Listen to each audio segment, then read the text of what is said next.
Dear students, welcome to our channel. Today we will study worksheet number 29, गणित कक्षा 8, घन और घनमूल। प्यारे बच्चों, हम घन और घनाभाकार ठोस आकृतियों के बारे में जानते हैं। जिस प्रकार वर्ग, आयत जैसी द्विविमीय आकृतियों की लंबाई और चौड़ाई होती है और क्षेत्रफल वर्ग सेंटीमीटर में लेते हैं, उसी प्रकार घन और घनाभ त्रिविमीय आकृतियाँ होती हैं।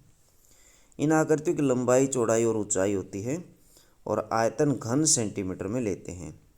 अब हम घन आकृतियों का आयतन ज्ञात करेंगे।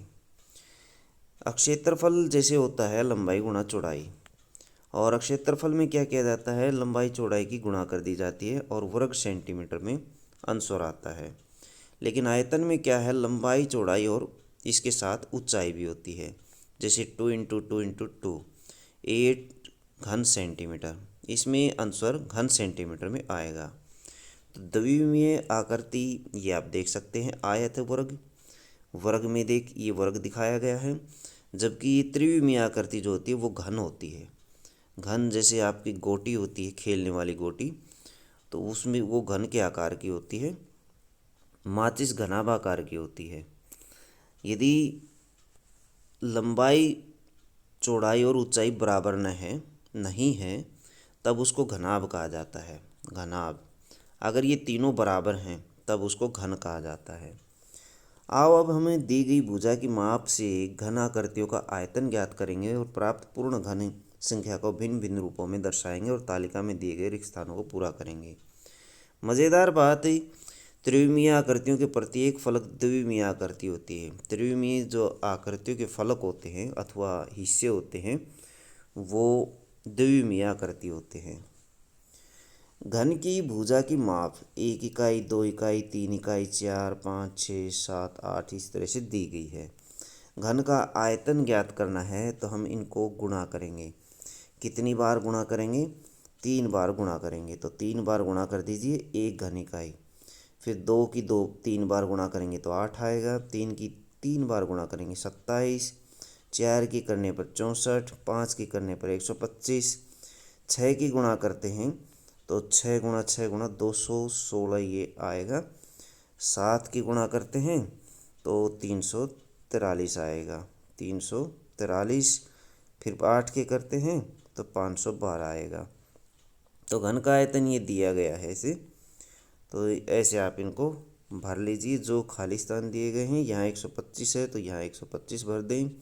ये 216 को यहाँ फिल कर दें, 343 यहाँ फिल कर दें, 512 यहाँ फिल कर दें, 729 यहाँ फिल कर दें और 1000 यहाँ फिल कर देंगे।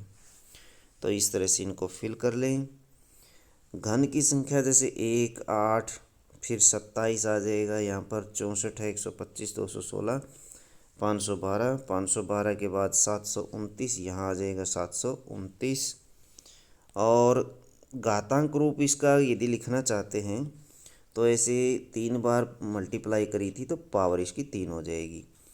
2 की 3 बार गुणा की थी इसलिए 2 की पावर 3, 3 सब की पावर 3, 6 की पावर 3, इसको फिल कर दे। 4 की पावर 3, ये आ जाएगा इसका 4 × 4 × 4 आ जाएगा यहाँ पर। और 10 तक यहाँ पर घन दिए गए हैं। 10 की पावर 3, 10 × 10 × 10, 3 बार इसको गुणा करके दिखा सकते हैं। इस प्रकार हम देख सकते हैं कि प्राप्त संख्याएं 1, 8, 27, 64, 125 कुछ विशेष प्रकार की संख्याएं हैं जो हमें घन का आयतन करते हुए प्राप्त हुई हैं। अतः इन संख्याओं को पूर्ण घन कहा जाता है। इनको पूर्ण घन कहा जाता है। जब एक संख्या को स्वयं से 3 बार गुणा किया जाता है तो पूर्ण घन संख्या प्राप्त होती है। 3 बार गुणा करके हम घन कर सकते हैं, क्यूब निकाल सकते हैं उसका। नीचे दी गई संख्याओं के घन ज्ञात करें। तो घन ज्ञात करें, जैसे 11 का घन निकालना है तो 11 को 3 बार गुणा करके आप निकाल सकते हैं। 11 और 11 की गुणा 121 और फिर करते हैं तो 1331 आ जाता है। तो इस तरह से आप गुणा करके सबको निकाल सकते हैं। स्क्रीन पर ये दिए गए हैं, स्क्रीन से आप इनको नोट कर सकते हैं। सभी के घन दिए गए हैं, 11 से लेकर के 18 तक दिए गए हैं। सबको आप कॉपी में नोट कर सकते हैं। क्वेश्चन नंबर 2 है, इसमें नीचे दिए गए स्थान में घन की आकृति बनाइए। ऐसा कीजिए, घन की आकृति बनाने के लिए ऐसे वर्ग बना लीजिए, 2 वर्ग बना लीजिए एक दूसरे के अंदर इस तरीके से। अब इनकी भुजाओं को, ऊपर वाली भुजाओं को ऐसे मिला दीजिए, ये आपका घन तैयार है, घन की आकृति तैयार है। तो बच्चों, ये थी आपकी मैथ की वर्कशीट। वीडियो अच्छी लगे तो लाइक करें, हमारे चैनल को सब्सक्राइब करें।